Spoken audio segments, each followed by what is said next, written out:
안녕하십니까. 오유한 목사입니다. 오늘 말씀 통해서 역전의 명수인 베냐민 지파에 대해서 배울 수 있기를 기도합니다. 오늘 말씀은 역대상 8장 28절에서 33절입니다. 그들은 다 가문의 우두머리며 그들의 족보의 우두머리로서 예루살렘에 거주하였더라.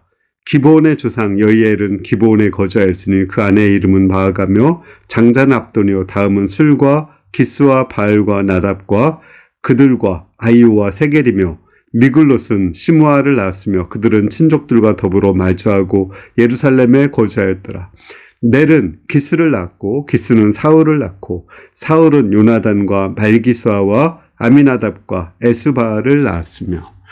오늘 말씀은 그 베냐민 지파에 대해서 나오거든요. 그 베냐민 지파를 이렇게 생각하면은 정말 역전의 명수다 이런 생각이 들어요. 옛날에 군산상구가 역전의 명수라고 말했습니다. 그들은 그 야구를 할 때 9회 말에 역전하는 경우가 많이 있었거든요. 그러니까 9회 말에 역전해서 야구에서 계속 지고 있었는데 마지막 그 역전을 해서 승리했을 때 그 쾌감은 엄청난 거죠.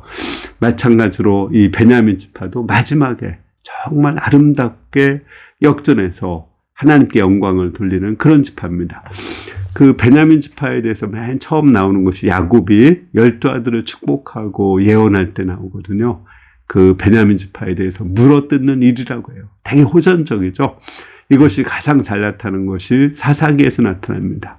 그 기브아에서 동성애를 하는 사람들이 있어요. 그런데 거기서 레위 사람의 첩을 그 동성애 해가지고서는 또 그를 성폭행하고 또 여러 사람들이 집단 성폭행을 해서 죽이는 사건이 일어나요. 아니 이스라엘에 어떻게 이런 일이 있느냐 이렇게 해가지고 이스라엘 사람들을 그 성폭행에 가담한 사람들을 내어놔라 그렇게 얘기를 하는데 오히려 그 베냐민 지파는 전 이스라엘 11지파와 전쟁을 선포합니다. 전쟁을 하다가 이스라엘 사람들이 베냐민 지파를 죽여서 결국은 베냐민 지파에 600명 뿐이 남지 않습니다. 그러니까 거의 다 소멸해서 여자들도 없어서 결국은 보쌈을 해가지고 베냐민 지파가 보존됩니다.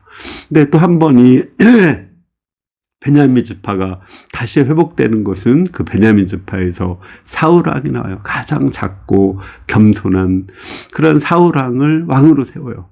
그런데 그 사울왕이 또 하나님 말씀을 불순종하고 나서도 회개치를 않죠. 그러자 사울왕이 버림을 받게 되고 그 유다 지파에서 다윗 왕을 세우게 됩니다. 하나님의 마음에 합한 다윗 왕을 세우죠. 근데 그 베냐민 지파는 그로 인해서 이제 엄청난 타격을 받게 되고 또 상처를 받게 되죠. 근데 그 베냐민 지파가 그렇게 내려오다가 나중에 이제 하나님께서 그 이스라엘이 다시 분열될 때 남북 이스라엘이 나눠지거든요. 북이스라엘은 베냐민의 친엄마가 낳은 요셉의 후손 중에 에브라임이 그 북이스라엘의 왕이 됩니다. 그러면 당연히 베냐민 지파는 그 에브라임 지파를 따라서 북이스라엘로 가야 될 것 같죠. 그런데 그렇지 않았습니다. 에브라임 지파는 북이스라엘로 가지 않고 남유다에 남았어요. 왜냐하면 북이스라엘은 우상 숭배를 하기 때문에 하나님을 경외하는 그 남유다에 남은 거죠. 그러니까 인간적인 정을 따라가지 않고 믿음을 따라서 그 남유다에 남았던 것입니다. 이것이 다시 몰락해 가는 그 베냐민 지파가 다시 역전할 수 있는 그 기회를 맞이한 거예요. 사실은 베냐민 지파와 유다 지파는 서로 대적 관계거든요. 그죠?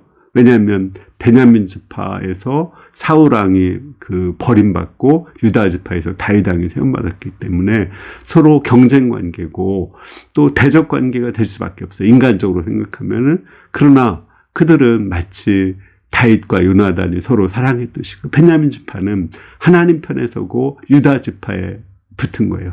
그래서 그 유다 지파에 남아서 결국은 그 베냐민 지파가 보존되고 또 바벨론의 포로로 잡혀갔다가도 돌아온 그 사람들 중에 대부분이 베냐민 지파, 유다 지파 아니면은 베냐민 지파였습니다. 그를 통해서 그 베냐민 지파에서 하나님의 역사를 같이 동역하고 또 남는 자가 될 수가 있었던 것입니다. 그런 가장 대표적인 사건이 그 베냐민 지파에서 사도 바울이 나온 거예요.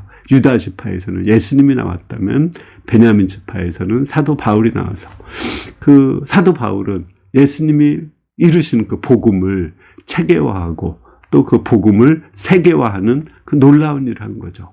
얼마나 아름다운 동역입니까? 다윗과 그 요나단의 동역이 예수님과 또 사도 바울의 동역까지 이어지는 그런 아름다운 역사가 되었습니다. 이렇게 베냐민 지파가 마지막에 거의 몰락해 갔지만 다시 일어날 수 있었던 것은 인간적인 덩을 따라서 살지 않고 하나님 편에 선 거죠. 인간적인 정을 끊고 하나님 편에 섰을 때 그들이 역전의 명수가 되었습니다. 우리도 하나님 편에 서고 하나님을 경외하는 그런 사람들이 될 때 하나님께서 우리를 마지막 영광스럽게 하시고 또 승리하게 하실 것을 믿습니다. 감사합니다.